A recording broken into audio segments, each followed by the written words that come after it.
Hello.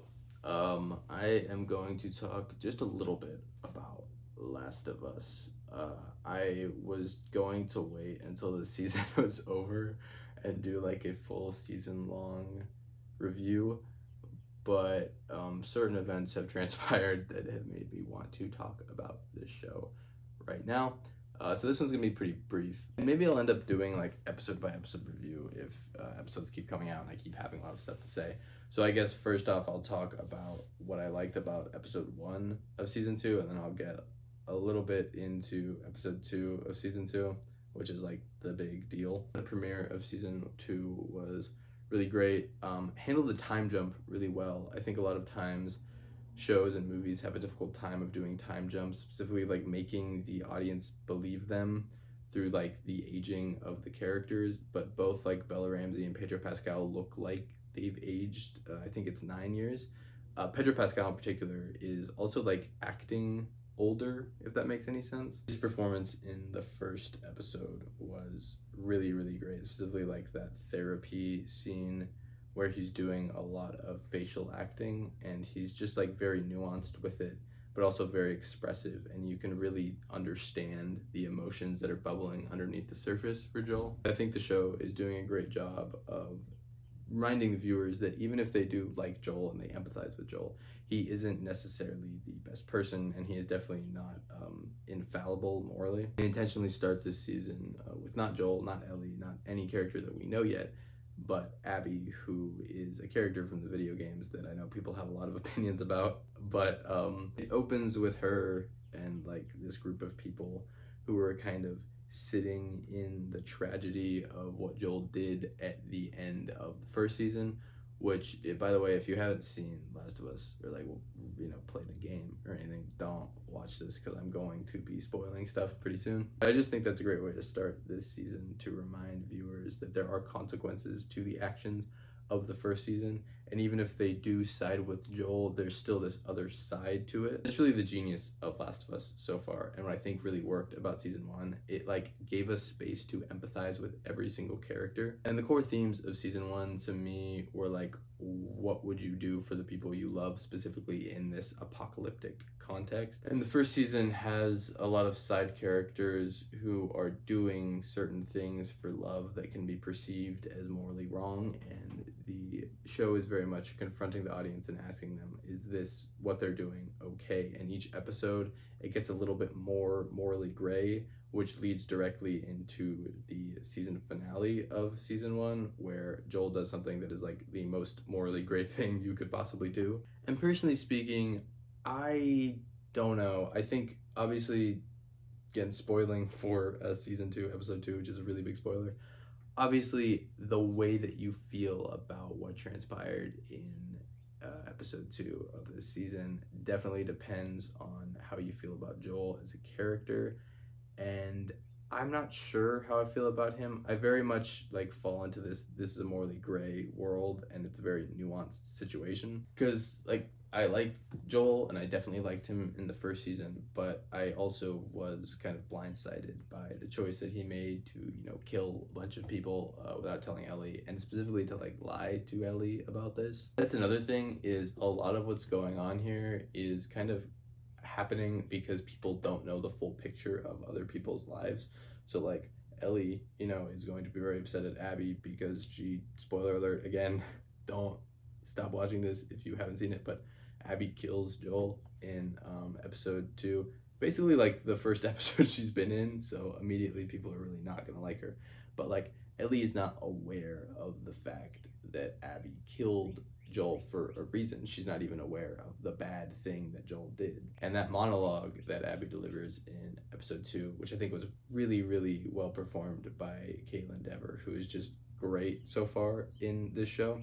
But that monologue that she delivers really gives the audience an opportunity to empathize with her, even if they definitely do not like what she is doing in this episode. So yeah, we as the audience kind of know the full picture. We know why these people are doing the things that they're doing, and we're also aware of the fact that these people aren't aware of why other people are doing what they're doing. And because that knowledge is limited, they're going off of like emotion, and obviously I think this is setting up Ellie and Abby having some sort of confrontation. There's already parallels very much being drawn there, as Abby is someone who has lost her dad, and Abby has now killed Ellie's primary father figure. So I think that's cool.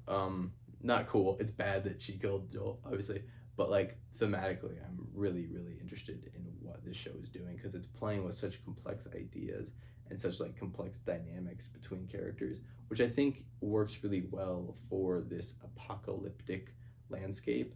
Like it's cool for an apocalypse to just be like spectacle or like violence and like, you know, survival, but there's also a lot of emotional things that you can explore in a world where like everything is a wasteland and there's very limited human connection that you can have anymore. And for the most part, The Last of Us is like one of the first apocalyptic stories that I've seen that really takes full advantage of that. But diving more specifically into episode 2, I really, really loved it. This was directed by Mark Mylod, who is quickly becoming like television royalty, specifically HBO royalty. He directed quite a few episodes of Game of Thrones and was also a primary director of Succession, which is probably my favorite show of all time. Oddly enough, this episode called Through the Valley of Last of Us has a lot of parallels to another Mark Mylod directed episode of Succession called Connor's Wedding, which I'm also going to spoil right now.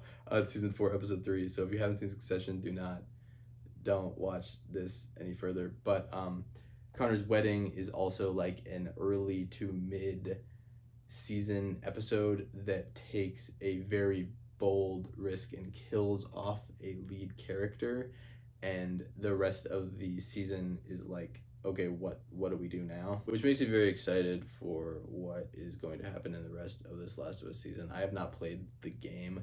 I did get it spoiled that Joel was gonna die at some point. So like as the episode was progressing, I was like, oh, this is probably, you know, Joel's probably gonna die. But I really assumed it was gonna be, you know, near the end of Last of Us 2.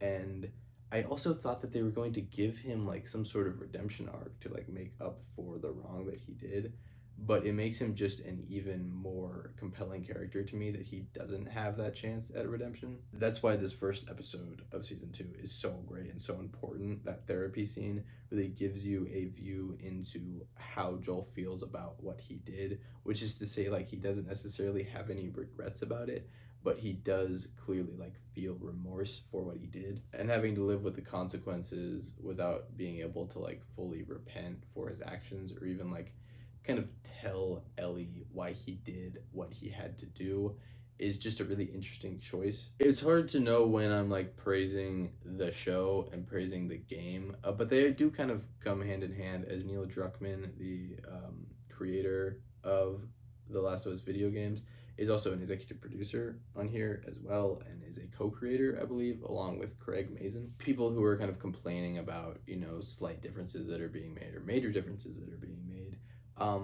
I think that's kind of odd because like the guy who made these video games is a huge creative voice within this show, and I think great artists should never want to repeat themselves, even if they are like readapting something. They should want to alter and change that thing in order to kind of fit the medium that they're doing, and I think Neil Druckmann is doing a really great job of that. But these characters are just so compelling and just really layered dynamics and emotions between them. I also think the performances are really great. Belly Ramsey has been great this season. I thought they were also incredible in the first season as well, and is just doing a great job of playing Ellie as like, yeah, she's, you know, rebellious and she's got like some comedic relief to her, but also like there is a genuine emotion behind everything that she's doing, and she's just really easy to emotionally connect to. So far, Isabella Merced has been a standout, although I think it's funny that in the first episode I was like, wow, she's great, I can't wait to see more of her. And then in the second episode, she had like 2 lines. But obviously, we're gonna see more of her at some point. I also know Jeffrey Wright is in this season, so I don't know how that's gonna happen. But anyway, I don't really have anything else to say. Although I do love that they are kind of continuing the theme of like, what would you do for the people you love, that was happening in season 1, and in season 2 now it's more like revenge. What would you do for the people that you love that have been killed by people you don't know? And for Abby, the answer is I will like do whatever, and it's going to be very, very interesting to see what Ellie does in response to this. I'm guessing that's what the rest of this show is about, but also like I don't know. I feel like they might do something with the overarching like Ellie is the person who can find the cure. I'm not entirely sure. I also think that this really sets a precedent for Last of Us season 2 to like be um, very unpredictable. Again, I don't know where this is going. Very, very similar to what Connor's Wedding did for Succession season 4, where it's like this is not going to be what you think it is. This is not going to end the way you think it is, and I have no idea what's going to happen next. But I am very excited. So yeah, I think I will probably not do another Last of Us video until season 2 ends, which I think is in about a month. But if something happens that is crazy in a specific episode, I'll probably have to talk about it. Yeah, I was maybe watch my Severance season 2 review if you want to, but when I was doing that, when I was talking about how I like to think about what the best show on television is, and at the end of that, I said Severance is probably the best show on TV, but I was kind of waiting to fully give it that crown because Last of Us was coming back and I loved season 1 so much. And at this point, like, yeah, it might be the best show on TV. It's definitely the one I'm most obsessed with right now. But yeah, I think I might do like a show roundup at some point because there's a lot of pretty important and great shows that are wrapping up all around the same time. I've been watching The Studio, which is really great. I didn't like it at first. I thought it was a little bit pretentious and obnoxious and like super cinephile-y, which I'm someone who is very into movies, so that would usually work for me, but like it came off as kind of forced. But I'll save that for another video. I think that show's ending around the same time as Last of Us, so I might do like a reviewing all of the new shows, maybe like around the halfway mark of the year or like around May. Yeah, this was supposed to be the outro. I I went a little too far, but yeah, cannot wait for the rest of this season of The Last of Us. The episodes come out on Sunday, so watch them. I guess I'm advertising for HBO now, but yeah. Also, you know, just shout out to Mark Mylod, who is just incredible. I know the next thing he's doing is the Harry Potter show, which I'm a little disappointed about because like why are we doing that? But he is such a talented director, specifically a television director. And this is like another episode that he's done of television that's like this might be the best episode of TV in the past several years. And yeah, anyway, that's it. Watch Last of Us season 2 and